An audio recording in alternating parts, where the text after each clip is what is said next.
ఓం శ్రీ పరమాత్మనే నమః. శ్రీ పురాణ పురుషోత్తమాయ నమః. శ్రీ శివమహాపురాణము 2వ సంహిత రుద్ర సంహిత. ఈ రుద్ర సంహితలోని ద్వితీయ ఖండమైన సతీఖండములోని 13వ అధ్యాయం ఈరోజు మనం తెలుసుకుంటున్నాము. మొత్తము సతీఖండములోని 6వ భాగము ఈరోజు మనం తెలుసుకుంటున్నాము. ఈ 13వ అధ్యాయములో బ్రహ్మదేవుని ఆజ్ఞతోటి దక్షుని ద్వారా మైథున సృష్టి ఆరంభమవటము, తన పుత్రులైన హర్యస్సులను సబలాస్సులను నివృత్తి మార్గమునకు పంపగా ఆ కారణమున దక్షుడు నారదునకు శాపమివ్వటము మనం తెలుసుకుంటాము. బ్రహ్మ చెప్తున్నాడు, నారద, ప్రజాపతి దక్షుడు తన ఆశ్రమమునకు వెళ్ళి నా ఆజ్ఞతోటి హర్ష మనస్కుడై అనేక విధములైన మానసిక సృష్టి చేయసాగాడు. ఆ ప్రజా సృష్టి పెరుగుతున్నదని చూడక ప్రజాపతి దక్షుడు తన తండ్రిని బ్రహ్మ అయిన నాతో ఇలా చెప్తున్నాడు. దక్షుడు అడుగుతున్నాడు, బ్రహ్మదేవ స్వామి, ప్రజానాథ, ప్రజల సంఖ్య పెరగటం లేదు. నేను సృష్టించిన జీవులు మొదట ఉన్నవాళ్లే ఇప్పుడు కూడా ఉన్నారు. ప్రజానాథ, నేనేమి చేయాలి?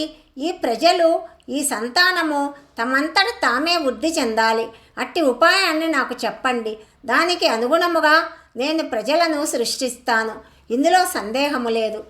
బ్రహ్మనైన నేను చెప్తున్నాను. నాయన ప్రజాపతి దక్ష, నా మాట వినుము. ఇది ఉత్తమమైనది. దీనికి అనుగుణముగా పనిచేయము. సురశ్రేష్ఠుడు భగవంతుడైన శివుడు నీకు శ్రేయస్సును కలుగజేస్తాడు. ప్రజేశ, ప్రజాపతి పంచజనుని యొక్క కుమార్తె అసిక్ని ఉన్నది. పంచజనుని అంటే వీరణుడు. వీరుణుడు యొక్క కుమార్తె అసిక్ని ఉన్నది. ఆమె ఎంతో సౌందర్యవతి. నీవు పత్నిగా ఆమెను పరిగ్రహింపుము. స్త్రీయందు మైథున ధర్మమును ఆశ్రయించి నీవు మరలా ఈ ప్రజాసర్గము అంటే సృష్టిని, ఈ ప్రజాసర్గమును విస్తరింపచేయి. అసిక్ని వంటి కామిని గర్భమునందు నీవు బహుళ సంతానమును పొందగలవు. తరువాత మైథున ధర్మముతో సంతానమును ఉత్పత్తి చేయు ఉద్దేశ్యముతో ప్రజాపతి దక్షుడు నా ఆదేశానుసారము వీరణ ప్రజాపతి పుత్రికను వివాహము చేసుకున్నాడు. తన పత్ని అయిన వీరణి గర్భమున ప్రజాపతి దక్షుడు హర్యస్సులని పిలవబడే 10,000 మంది పుత్రులకు జన్మనిచ్చాడు. మునేంద్ర, ఈ పుత్రులందరూ సమాన ధర్మమును ఆచరించేది వారై ఉన్నారు. తండ్రి మీద భక్తి కలిగి ఉండి వీరు ఎప్పుడూ వైదిక మార్గముననే నడుస్తున్నారు. ఒకసారి తండ్రి వారికి సంతానమును సృష్టి చేయమని ఆదేశించాడు. నాయన, అప్పుడు వారందరూ కూడా దాక్షాయణ నామధారులకు పుత్రులను సృష్టించే ఉద్దేశ్యముతో తపస్సు చేసుకోవటానికి పశ్చిమ దిశకు వెళ్ళారు. అక్కడ నారాయణ సరము అని పేరు గల పరమ పవిత్ర తీర్థమున్నది. అక్కడే దివ్యమైన సింధు నదము సముద్రమున కలుస్తుంది. ఆ తీర్థజలమును దగ్గర ఉండి స్పృశించగానే వారి అంతఃకరణము పరిశుద్ధమై జ్ఞాన సంపన్నమైంది. వారి ఆంతరిక మాలిన్యము తొలగిపోయింది. వారు పరమహంస ధర్మమున స్థితులై ఉన్నారు. దక్షుని ఆ పుత్రులందరూ తండ్రి ఆదేశమునకు కట్టుబడి ఉన్నారు. మనస్సును స్థిరమనర్చుకొని సంతాన వృద్ధి కోసము అక్కడ తపస్సు చేయసాగారు. వారందరూ కూడా సత్పురుషులలో శ్రేష్ఠులని తెలుసుకో. నారద, హర్యస్వగణములు సృష్టి కోసము తపస్సు చేస్తున్నారని నీకు తెలిసిన సమయమున భగవంతుడైన లక్ష్మీపతి యొక్క హృదయమునందలి అభిప్రాయము నీవెరిగావు. స్వయముగా వారి దగ్గరకు వెళ్ళావు. ఎంతో ఆదరముతో ఇలా పలికావు, దక్షపుత్రులైన హర్యస్వగణములారా, మీరు పృథివీ యొక్క అంతమును చూడకుండా సృష్టిని చేయడానికి ఎందుకు ఉద్యమించారు అని. బ్రహ్మ చెప్తున్నాడు, నారద, హర్యస్వులు సోమరితనమునకు దూరముగా ఉంటారు. జన్మించినప్పటి నుండి వారు ఎంతో బుద్ధిమంతులు. మీరు చెప్పిన పై విషయము మీద వారందరూ ఆలోచించసాగారు. వారు ఈ విధముగా ఆలోచించారు. తండ్రి ఉత్తమ శాస్త్ర స్వరూపుడు. ఆయన ఇచ్చిన ఆదేశము నివృత్తిపరమైనది. దానిని అర్థము చేసుకొనని వారు కేవలము రజోగుణాదుల మీద నమ్మకమును కలిగి ఉంటారు. సృష్టి నిర్మాణ కార్యమును ఏ విధముగా ఆరంభించగలుగుతారు? ఆ విధముగా నిర్ణయించుకొని ధీమతులైన దక్షకుమారులు ఏకాభిప్రాయము కలవాళ్ళై నారదమునికి నమస్కరించి ఆయనకు పరిక్రమణ చేశారు. అప్పుడు వెళ్ళిన వారు ఎవ్వరూ తిరిగి రాని మార్గమున పయనించారు. నారద, భగవంతుడకు శంకరుని మనస్సు నీది. మునీంద్ర, నీవు సమస్త లోకములందు ఒంటరిగా విహరిస్తూ ఉంటావు. నీ మనస్సులో ఏ వికారము లేదు. ఎల్లప్పుడూ కూడా మహేశ్వరుని మనోవృత్తికి అనుగుణముగానే పనిచేస్తుంటావు. చాలా కాలము గడిచింది. అప్పుడు నా కుమారుడైన దక్ష ప్రజాపతి తన కుమారులందరూ నారదుని ఉపదేశముతో నశించారని తెలుసుకున్నాడు. నా చేయి దాటిపోయింది. అయ్యో, నా పుత్రులు కదా అని అతనికి ఎంతో దుఃఖము కలిగింది. అప్పుడు ఆయన పదే పదే ఇట్లనుకున్నాడు, ఉత్తమ సంతానమునకు తండ్రి యగుట శోకమునకు అది నిలయమవుతుంది. ఎందుకంటే శ్రేష్ఠులైన పుత్రులు తన నుండి విడిపోవట వలన తండ్రికి ఎంతో దుఃఖము కలుగుతుంది. శివమాయ చేత మోహితుడైనందువలన దక్షునకు పుత్రవియోగము వలన ఎంతో బాధ కలిగింది. అప్పుడు నేను వెళ్ళి నా కుమారుడకు దక్షునకు ఎంతో ప్రేమతో నచ్చచెప్పాను, ఊరడించాను. దైవ నిర్ణయము ప్రబలమైనది. అలాంటి మాటలు చెప్పి అతని మనస్సును శాంతపరచాను. నా చేత ఊరట పొంది దక్షుడు మరలా పంచజన కన్య అయిన అసిక్ని యొక్క గర్భము నుండి శబలాస్ఫులను పేరుగల 1000 మంది పుత్రులను ఉత్పన్నము చేశాడు. తండ్రి ఆజ్ఞను పొంది ఆ కుమారులు కూడా ప్రజలను సృష్టించటానికి దృఢముగా నిశ్చయించుకున్నారు. తమ అగ్రజుల సిద్ధిని పొందిన స్థలమునకే వీరు కూడా ప్రతిజ్ఞాపాలన కోసము వెళ్ళారు.